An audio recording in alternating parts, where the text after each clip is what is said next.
Partie 2. À partir de ce jour, Diana ne parle plus trop. Elle observe. Elle veut comprendre ce qui se passe réellement. Parce que ce n'est plus juste une histoire d'hygiène. C'est devenu une atmosphère lourde. Le garçon répond mal parfois. Il ne participe à rien. Il traîne comme si la maison était un hôtel. Et Diana commence à remarquer des choses. D'abord, de l'argent disparaît. Elle laisse un billet dans son sac. Le lendemain, il n'est plus là. Elle se dit, bon, peut-être j'ai mal compté. Mais ça recommence. Encore et encore. Puis un jour, Diana remarque quelque chose de choquant.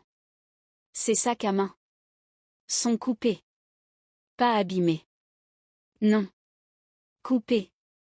Comme si quelqu'un avait utilisé une lame pour les ouvrir discrètement. Diana sent la panique monter.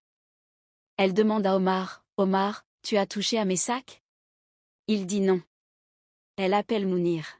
« Mounir, tu sais quelque chose ?» Et lui répond, très calme. « Non tata, c'est pas moi. » Toujours pareil. Et plus Diana parle, plus Omar pense qu'elle accuse sans preuve. Il lui dit même, « Tu veux juste qu'il parte. » Avoue. Et Diana, de plus en plus blessée, commence à se taire. Jusqu'au jour où une scène la choque. Elle ouvre le frigo. Et elle voit une pomme. Mais la pomme est, à moitié mangée. Et pas coupée avec un couteau, non. Mounir a mordu dedans avec ses dents. Et il a remis le reste au frais. Diana reste debout, avec un sentiment de dégoût et de fatigue. Elle réalise que ce garçon n'a aucun respect. Pas pour les règles. Pas pour l'hygiène. Pas pour les efforts qu'elle fait. Mais le pire n'était pas dans le frigo.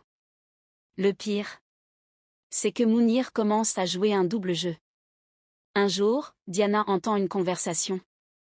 Mounir au téléphone, avec sa mère Dorcas. Il dit. « Maman. Diana me maltraite, elle me crie dessus, je veux rentrer à la maison. » Diana reste paralysée. Maltraite ? Elle, la femme qui la nourrit, logée, supportée, protégée ? Le lendemain, Dorcas appelle Omar. Elle crie au téléphone. « Comment ta femme traite mon fils ? Pourquoi tu la laisses l'humilier ? » Omar est choqué, et il se retourne contre Diana. Il lui dit, « Tu vois ?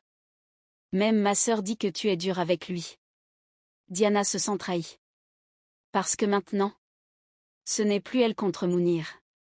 C'est elle contre tout le monde. Et dans son propre foyer, elle se bat seule. La maison qui était paisible devient une maison où il y a des disputes, des tensions, des silences lourds.